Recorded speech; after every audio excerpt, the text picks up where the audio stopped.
Greetings, fam. I just spent the last day and a half doing my beautiful braids in anticipation for my upcoming audition on America's Got Talent. I wanted to go there rocking my tribal look, and so I did my tribal braids, and I'm also going to be wearing my door knockers because I am obsessed with the 80s.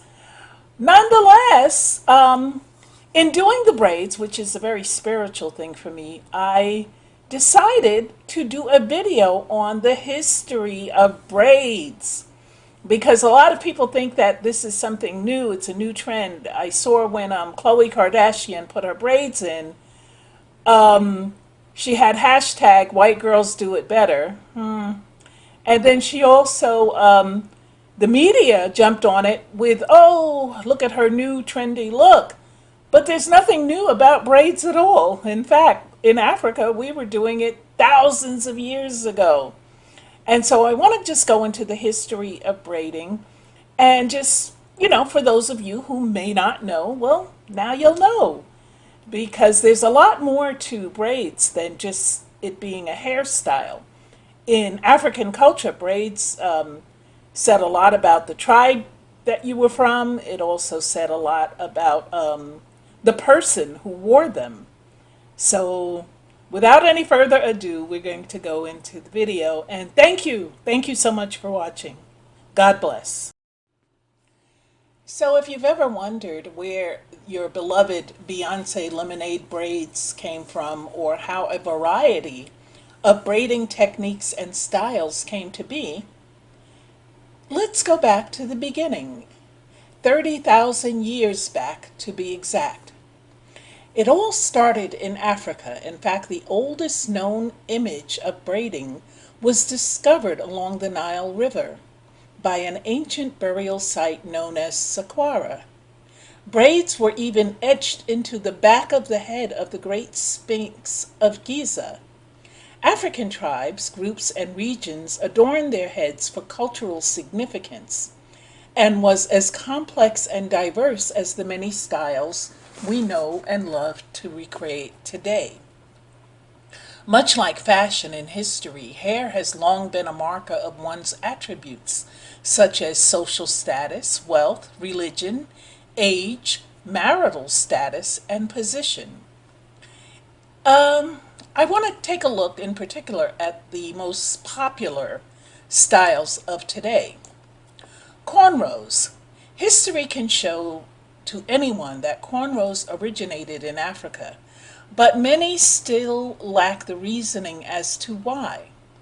For most, the intricate braiding of the hair indicated the tribe you belong to. Cornrows on women date back to at least 3000 BC and as far back as the 19th century for men, particularly in Ethiopia. Warriors and kings were identified by their braided hairstyles. Still largely worn throughout West Africa, Sudan, and the Horn of Africa, Djibouti, Eritrea, Ethiopia, and Somalia, cornrows can signify one's age, religious beliefs, kinship, the marital status, the wealth, and were also a form of self-expression. Women and men used shells, glass, corals, fresh flowers, and twigs, among other items, to adorn their cornrows and express their personalities.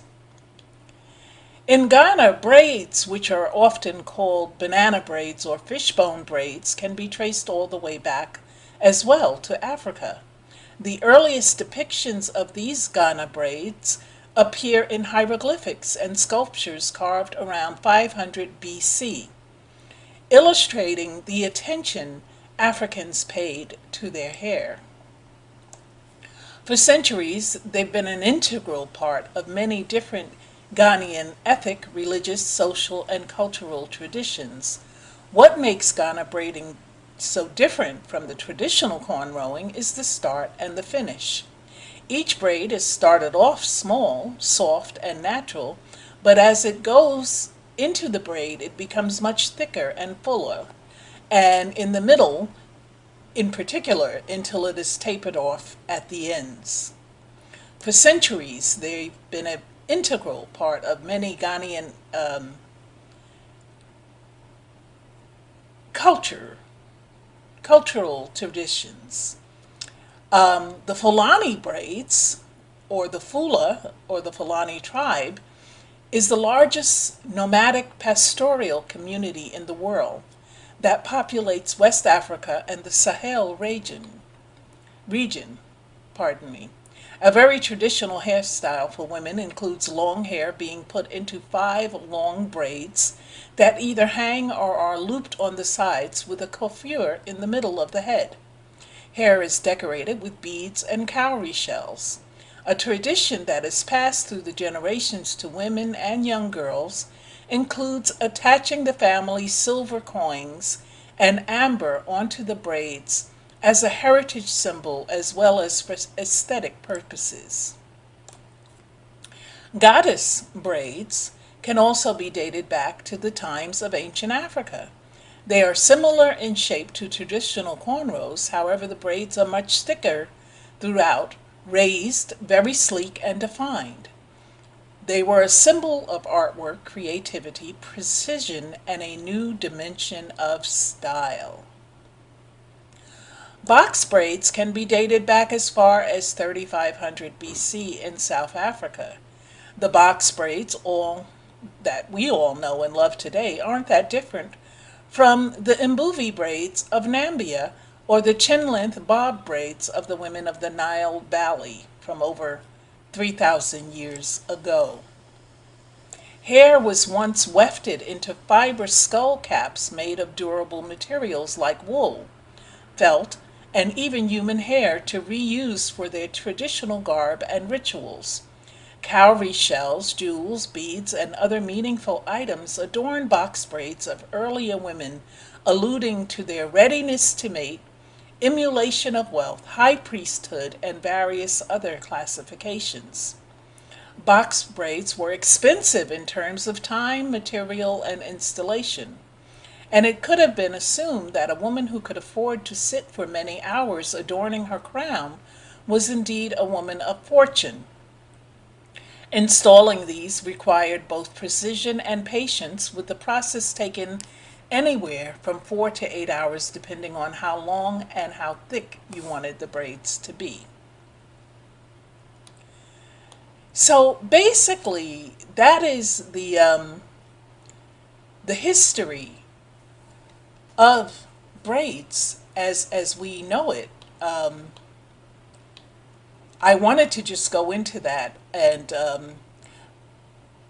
give some of you an insight as to what it means when you put your hair in braids. Now, obviously a lot of people could care less about that and they simply want a style.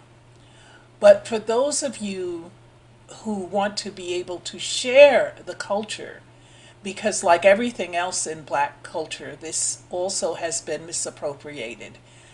If we look at years ago in the movie 10, when Bo Derek, a white actress, had her hair done in cornrows, they called it bow braids, and women were paying thousands of dollars, European women, to have the style duplicated because it was considered something hot and trendy for that time, when in fact we had been doing it, Africans had been doing it for thousands of years. And so it's simply an educational video. Of course, anybody can do whatever they want to their hair. Many people of African descent put European hair in their hair because they want to emulate straight hair. Now, the only difference between that and the misappropriation of our braided hairstyles is that when people of African descent put straight hair in their hair, they don't take credit for the hair style being theirs. They don't adopt it and say, black girls do it better. I thought that was a pretty tacky hashtag that Chloe put on her Instagram. But then again,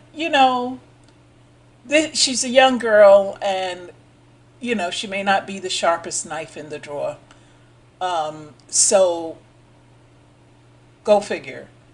But my point is that when you adopt the culture of another race, at least give credit where it is due. So here are your credits. Thank you. God bless. And please, please, if the Spirit leads you to do so, bless the ministry because your help is needed and appreciated.